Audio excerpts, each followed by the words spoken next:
Hello students, कल हम लोगों ने पढ़े थे कि हम लोगों का जो पहला टॉपिक था वो रिजोल्यूशन ऑफ फोर्सेस, तो वो कल हमने कंप्लीट किए थे।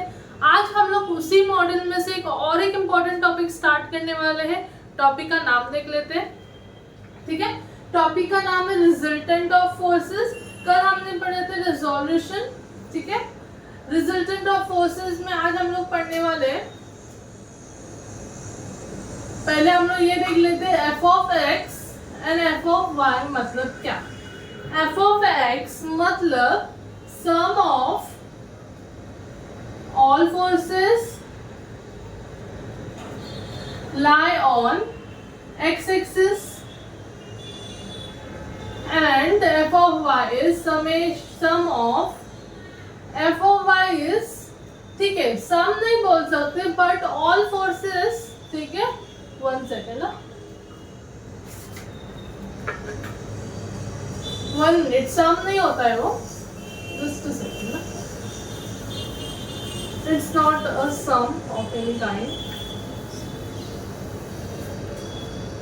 it's all forces lie on x axis, ठीक है। और f of y मतलब all forces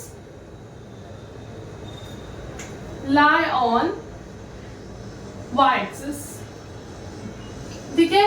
ये f of x और f of y के बारे में होगी।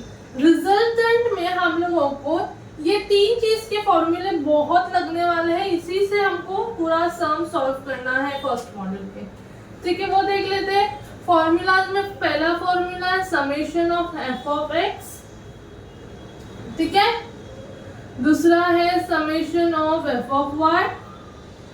तीसरा है resultant and fourth one is theta, ठीक है। थीटा डिग्री मतलब ये जो है वो एंगल है, ठीक है।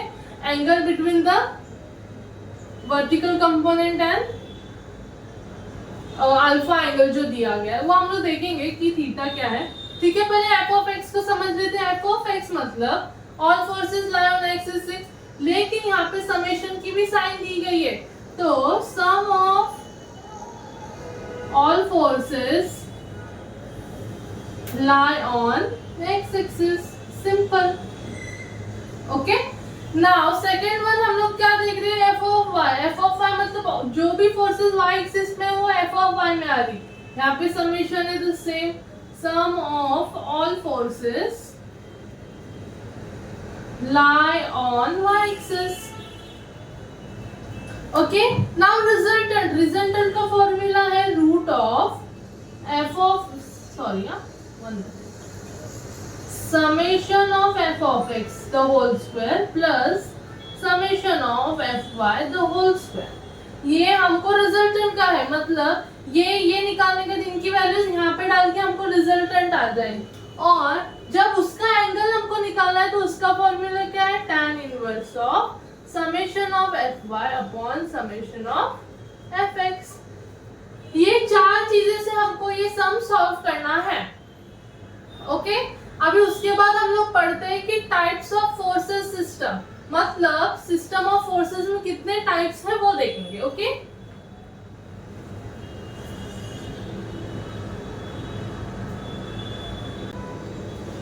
ओके स्टूडेंट्स, तो अभी हम लोग देखते हैं कि टाइप्स ऑफ फोर्सेस सिस्टम कितने हैं और उसका मतलब समझ लेते हैं एक बार, okay. So types of force system में हमारे पास दो टाइप्स ऑफ फोर्स सिस्टम है। पहला है coplanar force system and then है non coplanar force system, ठीक है। when we talk about coplanar force system is divided into three types. It is subdivided into three types. First is concurrent force system, second is parallel force system and general force system. non coplanar forces के subdivisions नहीं है, only coplanar force system is divided into three subdivisions, okay। So coplanar force system means what? Coplanar force system means all forces lies in same plane. For example, if we see this is one plane, okay, all forces in this only. Okay, see, all forces are in this only. Means what? Coplanar force system means what? All forces lies in same plane. Okay, now we'll come to first subdivision of coplanar force system, which is concurrent force system. Concurrent force system means what? Concurrent force system means all forces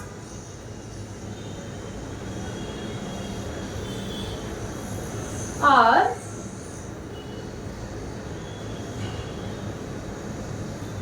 emerging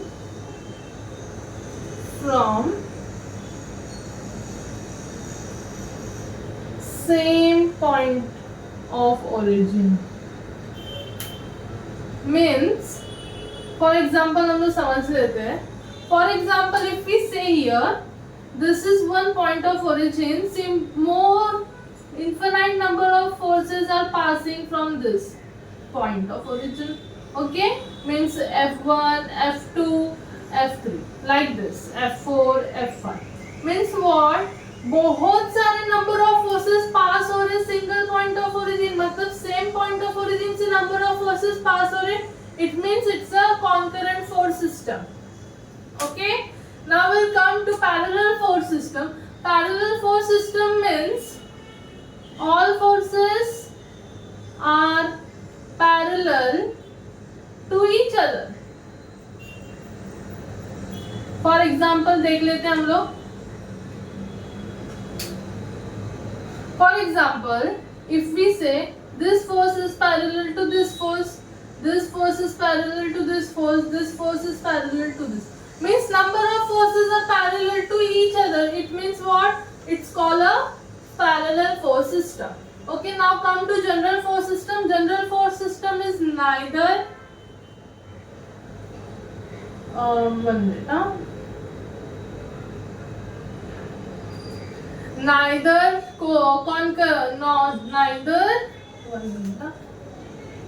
neither emerging from same point or nor parallel to each other. Not parallel to each other means what? वो सब forces lie करते एक plane में. ठीक है, this all our forces are lying in same plane, but इसमें simple parallel हो सकते हैं. कौन से भी पॉइंट से इमर्ज हो सकते हैं. ठीक है, इनका डिफरेंस क्या है? ये सेम प्लेन में है बट कॉन्करेंट में वो सिंगल पॉइंट ऑफ ओरिजिन से नंबर ऑफ फोर्सेस पास हो रहे हैं. इसका क्या है? सेम प्लेन में है but they are parallel to each other. इसमें क्या है? ना ही वो एक सिंगल पॉइंट से फोर्सेस जा रही है, ना ही वो एक दूसरे से पैरेलल है. It means what? उसको क्या बोलते हैं? General force system. अब हम आ जाते हैं नॉन कोप्लानर फोर्स सिस्टम में. नॉन कोप्लानर फोर्स सिस्टम का डेफिनेशन क्या? All forces lies in different planes. Example में देख लेते हैं हम लोग. एग्जाम्पल में समझो ये प्लेन है. ठीक है, ठीक है, ये एक प्लेन है. बड़ा बना देती हूँ. ओके, तो आपको अच्छे से समझेगा. ठीक है, suppose this is plane. Okay okay, ये एक प्लेन हो गया हमारा. ठीक है, हमको इसमें से यहाँ से जा रही है, यहाँ से आ रही है, दिस वे. मतलब अलग अलग प्लेन में अलग अलग है फोर्सेस पास हो रही है. ठीक है, यहाँ पे हम नाम दे देते हैं F1, F2, F1, F2. इस तरीके से नंबर ऑफ फोर्सेस पास हो रही है. We'll revise once. Okay, coplanar force system का मतलब क्या है? Coplanar force system means all forces lying same plane. Simple सा, सब फोर्सेस एक ही सिंगल प्लेन में लाई कर रही है. ओके, नॉन कोप्लानर फोर्स मतलब 3 से 4 प्लेन्स में, मतलब डिफरेंट प्लेन्स में नंबर ऑफ फोर्सेस पास हो रही है. ठीक है, जब हम कोप्लानर के सब डिविजन्स में आ जाएंगे तो पहला कौन से? Concurrent force system. Concurrent force system means what? All forces are emerging from a same point of origin, सब फोर्सेस कहाँ से जा रही है, सिंगल पॉइंट से जा रही है, इन सब फोर्सेस का पॉइंट ऑफ ओरिजिन क्या है, सेम है, उसको क्या बोलते हैं, कॉन्करेंट फोर्स सिस्टम। नेक्स्ट क्या है, parallel force system. Parallel force system का डेफिनेशन क्या है, all forces are parallel to each other, ठीक है, मतलब ये सब डायरेक्शन भले उनका डिफरेंट हो but they are parallel to each other, उसको क्या बोलते हैं, parallel force system. Now come to general force system.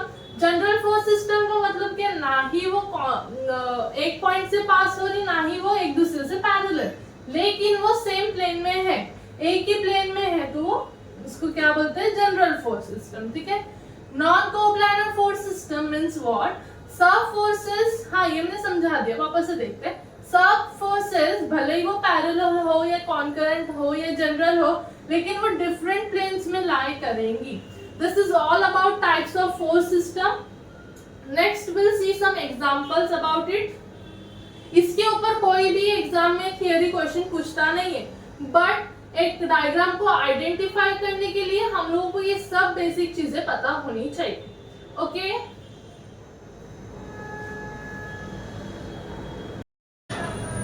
Now students will see कि इस एग्जांपल में हमको रिजल्टेंट कैसे फाइंड करना है, ठीक है। तो इससे क्या आप लोगों को आइडिया आ जाएगा कि कैसे हमको रिजल्टेंट एक सिंपल सा बेसिक यूज करके हमको फाइंड करना है, okay. Now will see the question क्या दिया गया है। Find the resultant of the four concurrent forces. Four concurrent forces बोले मतलब 1, 2, 3, 4, ये चारों भी फोर्सेस एक single same point of origin से जा रही है, इसलिए वो क्या बोला है, four concurrent forces acting on particle P, ये P दिया गया है, ठीक है। नाउ सॉल्व करने से पहले हमको ये फोर्सेस को रिजॉल्व करना पड़ेगा, राइट। तो हम फोर्सेस को रिजॉल्व करते हैं, ठीक है, ये ऐसा बना लिए। ये तो इंक्लाइन नहीं है तो ये ऑलरेडी रिजॉल्व्ड है, ओके। ये भी ऑलरेडी रिजॉल्व्ड है, ओके, ये रिजॉल्व्ड है, ओके। और कौन सी, ये वाली देखो, ये वाली जो फोर्सेस हम लेंगे, चल पहले ये वाली ले रहे, ये पॉइंट ऑफ ओरिजिन से नीचे जा रही है, राइट। तो उसका कैसा बनेगा, इस तरीके से हमको बनाना है, ठीक है, क्योंकि ये थर्ड क्वाड्रेंट में जा रही है ना, तो third quadrant is like this, इधर 250 न्यूटन, दिस इज उसका वर्टिकल कंपोनेंट, यहाँ पे उसका एंगल है 30 डिग्री, यहाँ पे उसका हॉरिजॉन्टल कंपोनेंट है, यहाँ पे उसका वर्टिकल कंपोनेंट है। Horizontal component is 250 cos 30 degree, vertical component is 250 sin 30 degree, okay. Now will see कि ये वाला कंपोनेंट देखो, ये वाला पॉइंट ऑफ ओरिजिन से ऊपर जाना है, मतलब सेकेंड क्वाड्रेंट में लाई कर रहा है वो, तो उसको सिंपल हम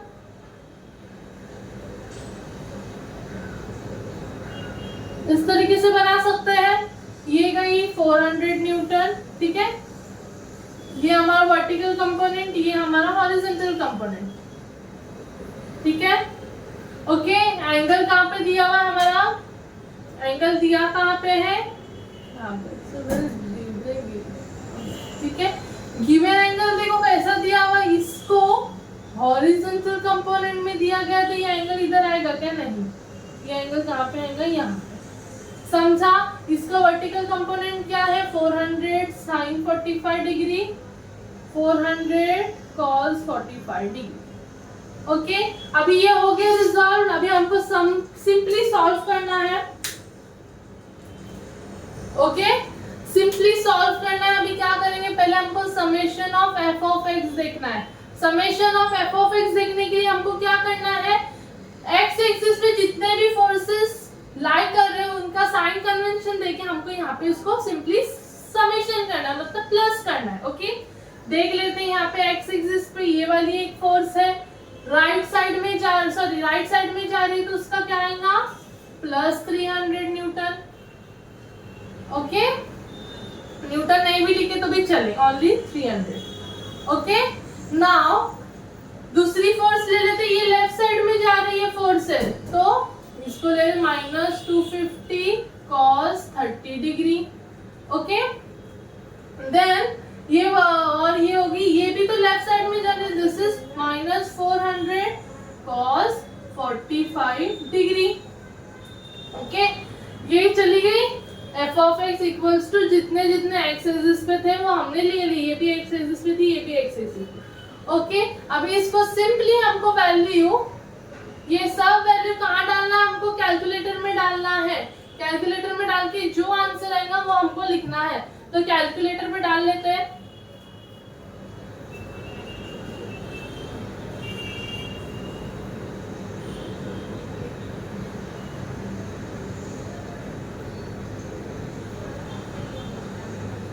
ओके, कैलकुलेटर पे डालने के बाद इसकी वैल्यू क्या आई, -199.3 न्यूटन।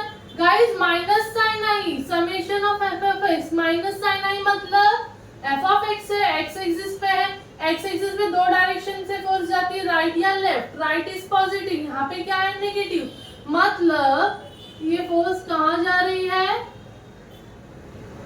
लेफ्ट साइड में जा रही है। सेम चीज हम लोग एफ ऑफ वाई निकालेंगे। एफ ऑफ वाई में क्या क्या है, 500 न्यूटन अपवर्ड्स जा रही है तो प्लस में प्लस, और अभी देखते हैं ये वाली भी तो फोर्स है, वो डाउनवर्ड्स जा रही है मतलब -250 sin 30 डिग्री। और कौन सी जा रही है, अपवर्ड्स जा रही है तो +400 sin 45 डिग्री। ओके, नाउ इसको भी कैलकुलेटर में डालने के बाद हमको आंसर क्या मिलेगा, +657.8 न्यूटन। ये हमको कैलकुलेटर में डाल, प्लस में साइन आई मतलब वाई एक्सिस पे या तो अपवर्ड्स या डाउनवर्ड्स डायरेक्शन में जाती है। प्लस कब जाती है, जब फोर्स अपवर्ड में होती है। 657.8 न्यूटन, डायरेक्शन इज अपवर्ड्स। ठीक है, नाउ अब हमको रिजल्टेंट निकालना है। Resultant means root of summation of f of x the whole square plus summation of f of y the whole square। इसमें वैल्यू डालेंगे, जस्ट मिनट में रफ कर देती हूँ ये ऊपर का। रिजल्टेंट निकालने के लिए क्या था, root of summation of F X the whole square plus summation of F Y the whole square.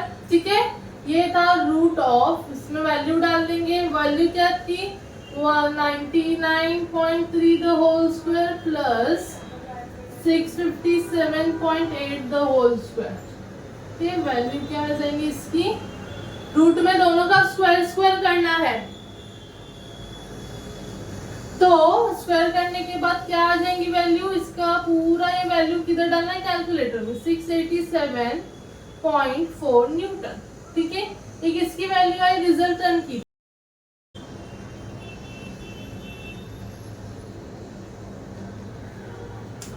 Okay, तो यहाँ पे हमको थीटा भी निकालना है। Theta is tan inverse of summation of F Y upon summation of F X. ठीक है, इसका निकालने के बाद ये सिंपल वैल्यू आपको कैलकुलेटर में डालनी है।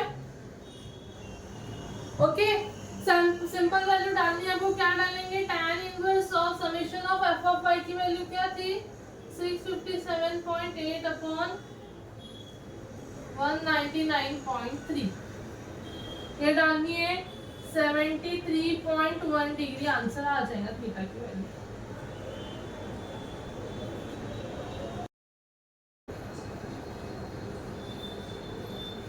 ओके स्टूडेंट्स, तो ये वाला जो है यहीं पे सम खत्म होता है। नेक्स्ट सेशन में हम लोग principle of transmissibility and law of parallelogram start करेंगे। उसके बाद ये जो दो टॉपिक्स थे, resolution and resultant of forces थे, ये बहुत ज्यादा इंपॉर्टेंट टॉपिक्स थे, तो ये सेशन को बहुत अच्छे से गो थ्रू कर लेना। ठीक है, नेक्स्ट सेशन में हम नेक्स्ट टॉपिक स्टार्ट करेंगे।